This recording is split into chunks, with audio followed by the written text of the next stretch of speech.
I will present this study. We started both at the Yale University School of Medicine and in the Paris hospital, Pitié-Salpêtrière Hospital in Paris. And this project we conducted on biospecimens that have been collected since several years now to better understand the pathophysiological mechanisms underlying the development of new-onset refractory status epilepticus. So new-onset refractory status epilepticus is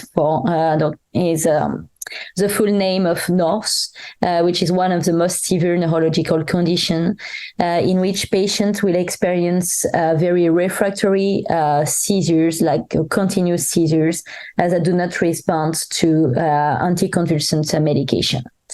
Most of the time, these patients have to be managed in intensive care units and required prolonged anesthesia with coma-inducing drugs to get the seizure under control.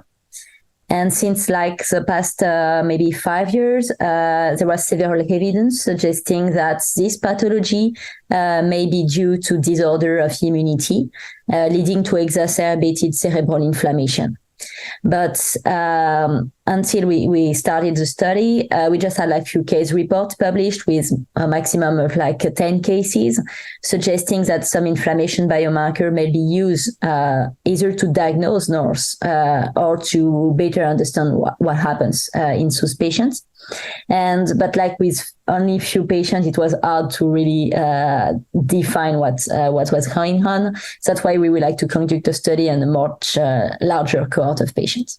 In this study, we investigate the inflammation by measuring cytokines in both serum and CSF from patients with NORSE. And we compare the cytokine profile to patients with other form of refractory status epilepticus, so 37 of those patients compared to 61 NORSE, and patients without status epilepticus. And so we notice that overall, patients with status epilepticus had a significant increase of several pro-inflammatory cytokines when compared to patients without status epilepticus. And that concern mostly interleukin 6, interleukin 8, CCL2, or MIP-1 alpha. And in a second time, we study more specifically the NORSE population, and we compare the cytokine profile to the other patient with refractory status epilepticus, but not NORSE. So the differences between these two groups of patients are mostly the etiology, because to be defined as a NORSE patient, you should not have any history of epilepsy and any acute or structural toxic, structural, or metabolic cause found in the first 72 hours.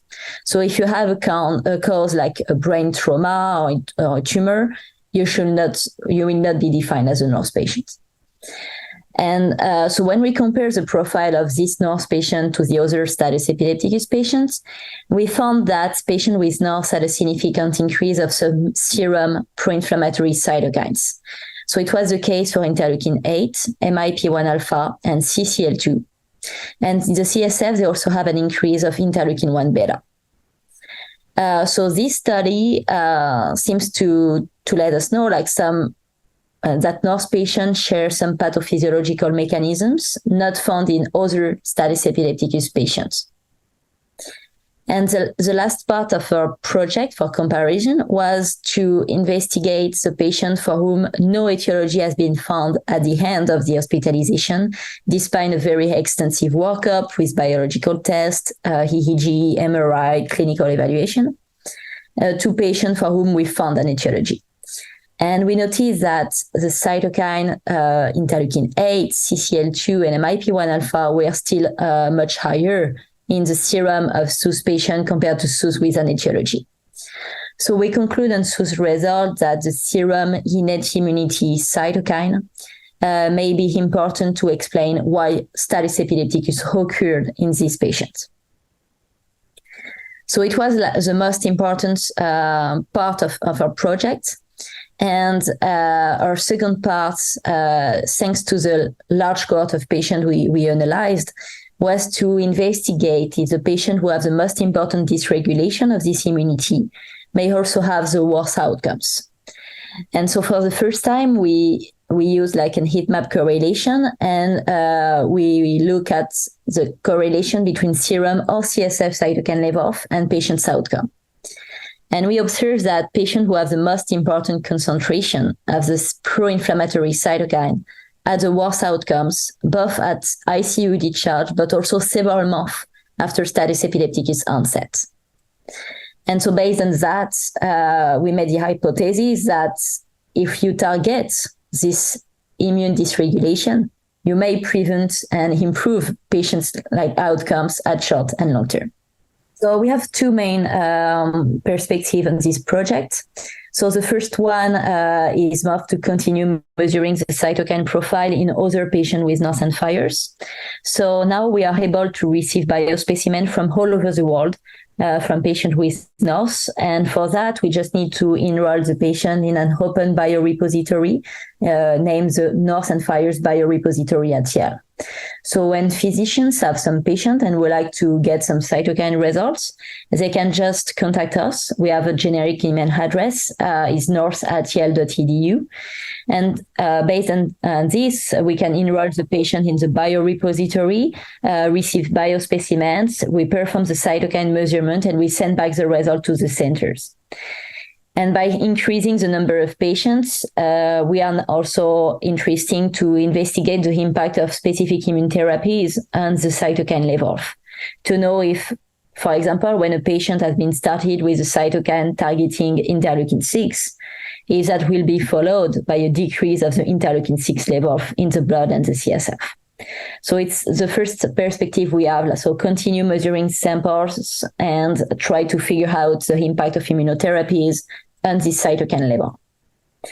And our second part is more for therapeutic purposes. So now we demonstrated that immune therapies could really be efficient for those patients according to their cytokine profile. We would like to be able to guide the treatment strategy for patients who are refractory to first-line immunotherapies like steroids, plasma exchange, or intravenous immunoglobulins. So currently, we know that for these patients, it's recommended within 1 week to start a second-line immunotherapy that can target interleukin-1 beta with an anakinra, interleukin-6 with tocilizumab or other stuff.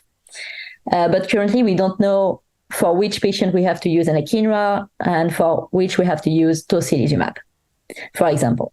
So we aim to be able to define some guidelines according to cytokine profile, to be able to know which patient have to be treated by which therapy.